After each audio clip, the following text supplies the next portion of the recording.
내년부터는 수급자가 차량을 보유하고 있어도 괜찮습니다. 이전에는 본인이 노인, 장애인이 아닌 이상 차량을 가지고 있으면 소득으로 그대로 인정되어 수급자 탈락하거나 연금이 깎이는 경우가 많았습니다. 근데 이제는 아예 재산으로도 안 친다고 하는데요. 그뿐만 아니라 생계급여도 대폭 상승하면서 1인 가구 기준 약 71만 3천 원까지도 받을 수 있게 되었습니다. 이번에 대대적인 개편으로 기초생활보장제도가 시행된 이래 역대 최고 수준의 완화라는 이야기가 심심치 않게 들려오고 있습니다. 거기에 의료, 주거, 교육 등 안 바뀌는 분야를 찾기 힘들 정도로 기준이 크게 낮아졌다고 하는데요. 이제 기초수급자에 해당하는 사람들도 많이 늘어날 것으로 보입니다. 내년부터 시행되기 시작하면 3년 동안 변함없이 쭉 적용된다고 하는데요. 앞으로 기초생활수급자 분들께서 평생 누릴 수 있는 혜택이 뭐가 있는지 하나하나 뜯어보면서 알려드리겠습니다. 그럼 바로 함께 2024년 기초생활보장제도 내용 설명드리겠습니다. 그 전에 구독, 좋아요 부탁드립니다. 첫째는 생계급여입니다.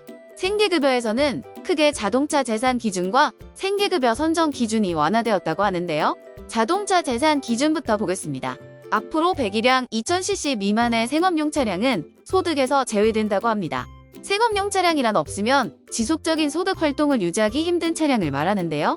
내년부터는 1600cc에서 2000cc까지 기준을 확대하면서 재산 산정에서 아예 제외한다고 합니다. 물론 1대까지만 적용된다고 하니 차량이 1대 이상이라면 꼭 참고하시길 바랍니다. 그리고 앞으로 6인 이상 다인 가구와 자녀가 3명 이상인 다자녀 가구의 차량은 딱 4.17%만 소득으로 적용한다고 합니다. 이전에는 월 소득 180만 원으로 자녀 셋, 아내를 부양하고 있어도 차량이 100% 소득으로 잡혀 갑자기 수급자 탈락되는 경우도 많았습니다. 하지만 부양해야 하는 자녀들이 많으면 당연히 큰 자동차가 꼭 필요한데요. 이런 분들을 위해 재산 환산율 4.17%를 적용할 수 있는 차량 기준을 크게 확대했습니다.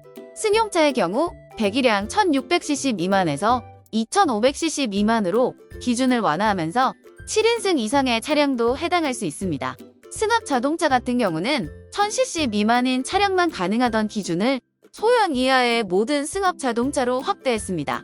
이 기준에 해당하면 내 소득의 4.17%만 적용되어 계산되기 때문에 앞으로 자동차 때문에 수급자 탈락되는 일은 많이 줄겠습니다. 승용차와 승합 자동차는 차량 10년 이상, 차량가액 500만 원 미만에 해당해야 하니 참고해주세요. 이렇게 자동차 재산 관련으로 바뀐 부분을 설명드렸습니다.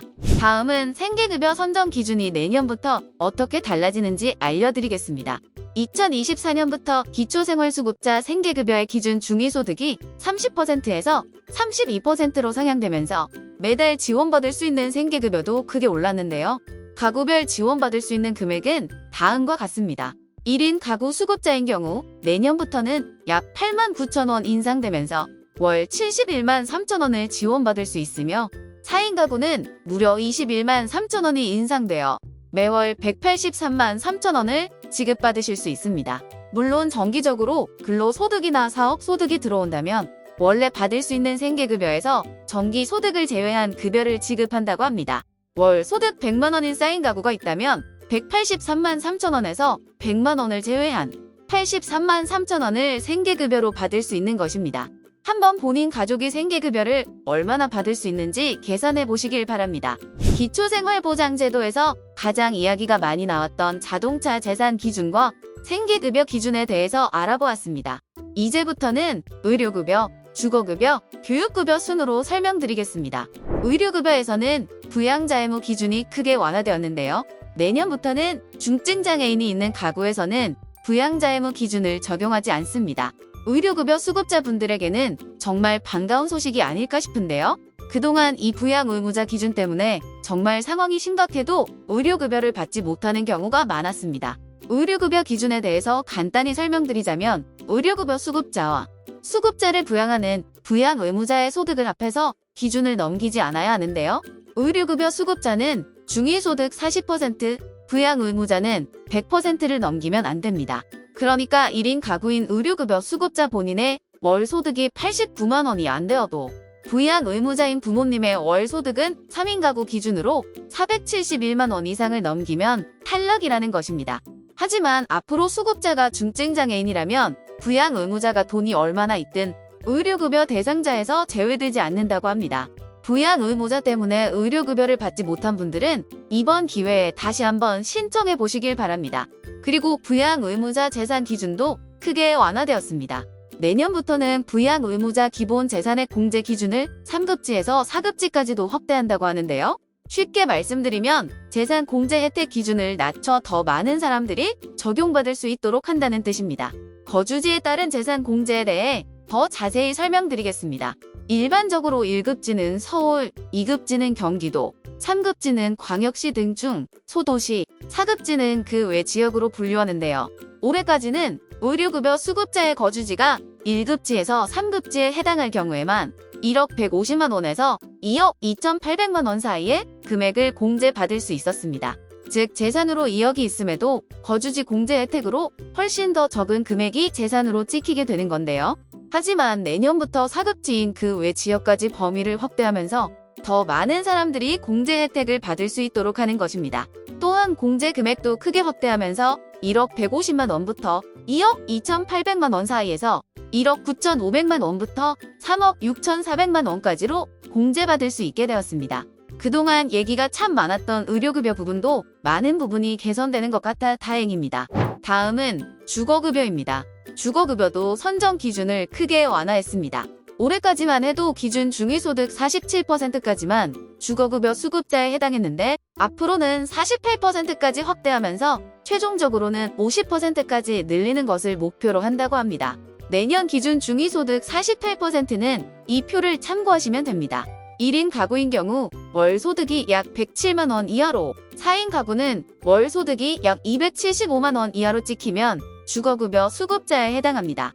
내년부터는 주거급여를 받을 수 있는 사람들도 많이 늘어나겠네요. 그리고 교육급여 금액도 크게 인상되었습니다. 교육활동지원비를 이전보다 11% 인상하면서 초, 중, 고 교육비가 다음과 같이 늘어나는데요. 초등학생은 41만 5천 원에서 46만 1천 원으로, 중학생은 58만 9천 원에서 65만 4천 원으로, 고등학생은 65만 4천 원에서 72만 7천 원으로 결정되었다고 합니다. 물론 대상자가 확대되었다는 소식은 없었지만 혜택이 크게 확대된 것이니 이미 교육급여 받으시는 분들, 앞으로 신청하실 분들은 참고하시길 바랍니다. 마지막으로는 자활급여 및 탈수급 지원 분야입니다. 쉽게 말하면 청년 수급자가 수급 생활에서 벗어날 수 있도록 근로활동을 도와주는 분야인데요. 근로소득 및 사업소득이 생기면 40만 원을 추가 공제를 받을 수 있습니다. 예를 들어 청년 수급자가 근로 및 사업소득으로 100만 원을 벌면 소득의 100만 원 그대로 찍히지 않고 40만 원이 추가로 공제가 되면서 소득상으로는 60만 원이 찍히게 되는 것입니다. 이렇게 되면 근로소득이 늘어갈수록 서서히 생계급여로 받을 수 있는 금액은 줄어들겠지만 주거급여나 교육급여는 받을 수 있습니다. 청년 근로, 사업소득 추가 공제 제도는 연령 제한이 있어 그동안 24세 이하만 적용되었는데요. 앞으로는 30세 미만으로 연령을 확대하면서 더 많은 청년 수급자의 근로활동을 돕는다고 합니다. 지금까지 2024년부터 바뀌는 기초생활보장제도 내용을 하나하나 살펴보았습니다. 근데 이번에 왜 갑자기 생계급여를 포함해서 거의 모든 분야가 개선되면서 혜택이 늘어났을까요? 그 이유는 1인 가구가 날이 갈수록 급증해서입니다. 실제로 통계청 자료를 보시면 1인 가구가 1990년 10.7%에서 2020년 18.6%로 급증했습니다. 이런 사회 변화를 반영해 보건복지부에서는 가족수당을 줄이고 혜택을 늘린 건데요. 가족수당이란 배우자나 미성년 자녀, 장애인 자녀, 60세 이상 고령의 부모 등 부양가족이 있는 국민연금 수급자에게 주는 연금입니다. 앞으로 가족수당은 줄어들겠지만 저소득층의 재산 기준은 대폭 낮아질 예정이니 수급자 해당되는지 한번 확인해 보시길 바랍니다. 기초생활보장제도는 저소득층 국민에게 정부에서 생계, 교육, 의료, 주거 등을 지원하는 제도입니다. 어려운 상황에서는 경제적인 도움이 정말 간절하게 필요한데요. 이번 영상 참고하시고 금전적인 혜택 꼼꼼하게 받아가시고 안정적인 자리까지 이루셨으면 좋겠습니다. 그럼 다음에도 더 도움되는 영상으로 찾아뵙겠습니다. 지금까지 황금 시니어였습니다. 좋아요와 구독, 알림 설정 눌러주시고 돈 되는 최신 정보, 혜택까지 제일 먼저 받아보시길 바랍니다.